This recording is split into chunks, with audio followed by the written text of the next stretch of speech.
we'll get started with questions if you're ready. Yeah, I'd just like to make an opening statement if I could, please. Go ahead. I'm on, right?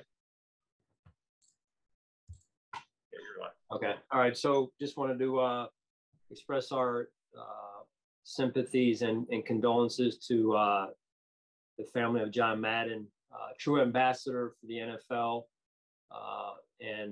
When you look up the word coach in the dictionary, I think that's what you would find as a picture of John Madden, guy that did it right. I had a chance to meet him at the earlier stages of my career here in this league. And I know he had big time relationships with the two head coaches that I've been with prior to coming here. So anyway, I just want to let his family know that we're thinking of them, and it's a loss, obviously, and an unfortunate situation. So with that, we'll move forward and take your questions. Yeah, hi, Sean. Wanted to see if you had any updates on your COVID situation, any new cases or anything, any guys maybe coming off the list, and also if you were maybe taking any extra precautions this week. Yeah, we've taken about as many precautions as you can take. We've been virtual really as of 2 weeks ago. So other than that, as I said last week, I'm not sure what else you can do. Really, the guys are only in for the most part for practice time, other than treatments for those needed. In terms of the COVID list, Cole Beasley, Gabe Davis, AJ Epineza, John Feliciano returned to the building today. So the current COVID list is Cody Ford, Cam Lewis, and then practice squad Quentin Morris, and Starr returned as well today. Okay. And also, you mentioned Matt Ryan a couple of days ago. You obviously had a lot of experience going against him, Carolina twice a year. What's the challenges of going against a quarterback like that who's seen everything? Yeah, I mean, he's as good as advertised, and he was a headache for me in the division and for us, quite honestly. And there's a reason why he's been there for so long. He's a tremendous player, class act, and with a lot of respect for him. It'll be a big challenge for our defense this year, this week here. Thanks, Sean. Sure. Good morning, Sean. I'm wondering, did the CDC change yesterday? Did that impact three? I think Feliciano would have been up, but the other three, was that because of the CDC changing the protocol? Yeah, I'm not going to be too detailed on individuals and who would have, who wouldn't have, but overall, just generally, yes, Sal, in terms of the change in the protocols there. Okay, and then if I could ask you about, I think you were asked Monday about Kyle Pitts, but if you could go a little deeper, maybe. It seems like he's just such a unique type of player. I mean, tight end is becoming what he is, but he really looks like a wide receiver. How dangerous of a threat, and how much do you have to prepare just for that kind of guy this week? Yeah, unique challenge. Great player, young player, gets down the field. They line him up everywhere, in particular outside as a wide receiver at the number one position. He's a matchup concern, no matter who he lines up against. So, and it's clear that Matt Ryan is off to a good start in his relationship with Pitts. Okay, thanks, Sean. Sure. Good morning, Sean. John Worrell here. Morning. Just now that you're coming off an emotional and a big victory, how do you prepare your team or guard against just getting too caught up in what happened last weekend? I know it's the 24-hour rule, but to come off an emotional victory and knowing that you can control what you can control now, how do you guard against just being looking back at this point? Well, I think you turn the tape on and watch the Falcons team, and you know what you're getting yourself into this weekend. They're a good football team, and they've got a veteran quarterback that'll probably be a Hall of Famer someday. And, they've got speed all over on offense and matchup issues, as we just discussed. Defensively, they've got a veteran defensive coordinator who's one of the top minds in football. So I think you just turn the tape on, and for those of us in the building, and look no further than to look at the challenge we have in front of us coming into this weekend. Well, that's very fair. And looking back to, you were very upbeat despite losing to Tampa Bay in overtime, in feeling that, in sensing that maybe the team had found something. Are we seeing the signs of what you saw and what people saw in your team in that second half, having gone forward through this, successful, 10-quarter stretch? What's your question, John? Have you seen what you saw? I mean, you said something had changed in the second half against Tampa Bay. Do you continue to see those signs of progress that you saw back then? And maybe is it validating to think to have seen it and to sense that you guys might be on the right track right now, found something here? Yeah, we'll see. It's a one week at a time approach, and we're going to need that. We're going to need the continuation of that if we expect to continue having success. So we'll see what happens this week here. Fair enough. Thanks, Sean. Sure.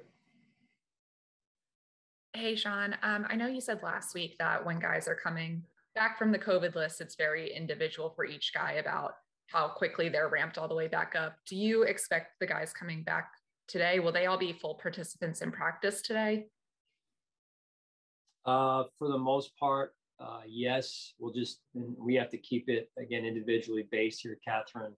And most of our practice will be a walkthrough format today. So may not be a true gauge for you in terms of the answer, but that's where we're at. Okay, that makes sense.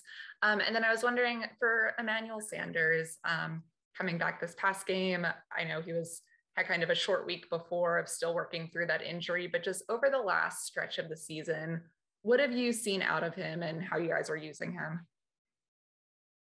Well, he continues to work. He's a pro all the way and continues to put himself in position to make plays for us. And I thought he made some huge plays in the second half of that game in particular last week. And we expect the same moving forward.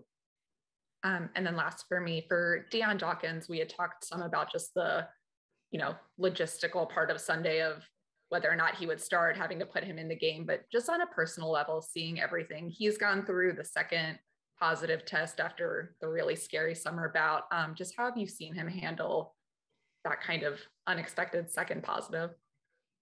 Yeah, he's very resilient. I think as you look at, he's had some experiences that some people haven't had at all. He's had two of those situations. So I'm sure he's learned a lot going through those and about himself and about how tough he is mentally and what this game means to him, having lost it for a period of time and now being able to get it back. And I was very impressed with the way he came in last week and gave us the lift that he did. Thank you. Sure.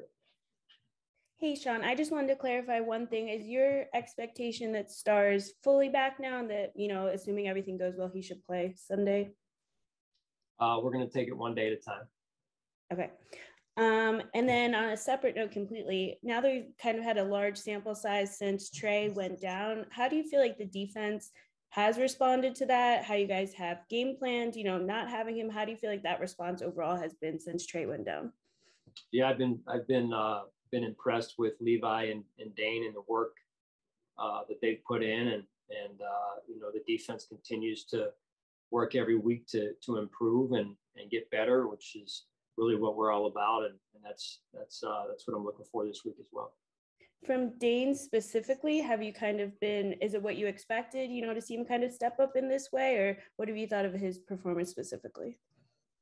Yeah, he's a young player that is a hard-nosed player for us, and he works extremely hard during the week to get himself ready to go, and so there's going to be some ups and some downs, but I love how he stays mentally tough through the downs and level-headed through the ups part of it as well. Thanks. Sure. Hi, Sean. You go back and look at last week, interviews, on the practice field, in the game. I saw the Levi Wallace video that came out. The composure that your team had last week in such a big game, it was noticeable. You get up, you win a big game. What is the challenge of keeping that going after such a big result like that? Well, again, I think you look at Atlanta, you look at the opponent coming in here, and it's every week's a new week. So what we did last week is in the past, and what's in front of us in the front of our windshield right now is the Atlanta Falcons, who are a good football team and well coached, and will be a big challenge for us. So I don't think you have to look anywhere else but in front of us, and that's where you bank on the leadership on the team to set a great example during the week here for us as well. Thanks. Sure. Hey, Sean, Josh Reed here. Hope you're having a good morning. I hope you are. Cordarrelle Patterson is such a unique talent. You look around the league, Deebo Samuel may be the only other guy that kind of does what he does, the way they move him around, passing game, running game. What's the challenge of kind of trying to figure out where he is on the field and know where he is on the field at all times? Yeah, that's a big challenge because they change things. They change where he lines up. And he's in the backfield one down, next down he's out on the perimeter. Then he comes back in the backfield. So I think Coach Smith does a great job of being multiple with how he uses those guys, Pitts as well. And so it presents itself as a challenge, not just from a physical standpoint, but from a mental standpoint as well. In your time in the league, I'm sure you've seen all types of unique talents. Is this something that maybe is a growing trend a little bit? I mean, obviously it's hard to find guys that can do, that kind of stuff, but have you seen stuff like this in the past, or is this something maybe that's a little new? Yeah, I mean, it's more, I would say it's anytime it happens, it's unique when a player can move positions as much as he does and as well with Pitts. So I think, again, Coach Smith does a great job of utilizing the personnel that he has and putting them in position to be successful. Thanks, Sean. Have a good day. You too. Thanks. Hey, Sean, it's Jay with the Buffalo News. The catch by Devin the other day, I think it was your second play of the game, real short gain that he sort of wills his way to the first down sticks. What did that show you, just that physical nature that he finished that play with? Yeah, I loved it, man. One of the favorite plays of the year for me.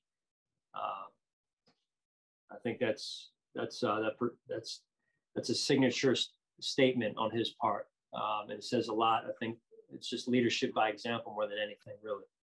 Yeah, and then I think it's been 34 carries the last couple of weeks. He's been heavily involved in the passing game. I don't know if you ever want to use the term feature back or anything like that, but to see his involvement in the offense, particularly the last couple of weeks and what he's been able to give you, what do you attribute that to? And just, how satisfying is that for you to see him contribute in that way here the last few weeks? Yeah, that consistency has been good to see. And it's clear he's raised his game and he's raised his level of play to a standard that we've been looking for. And he's challenged at the same time. I think he's challenged everybody on the offense with his level of play and his consistency. So, I mean, he played bigger. He's not a real big guy, but he plays bigger and he gives tremendous effort. And I think he inspires people by that. And like I said, that's the leadership by example thing that I mentioned a few minutes ago. Very good. Thanks, Sean. Have a good week. All right. You too. Thanks. Thanks, Coach. That's all we have today. Okay. Thanks, guys.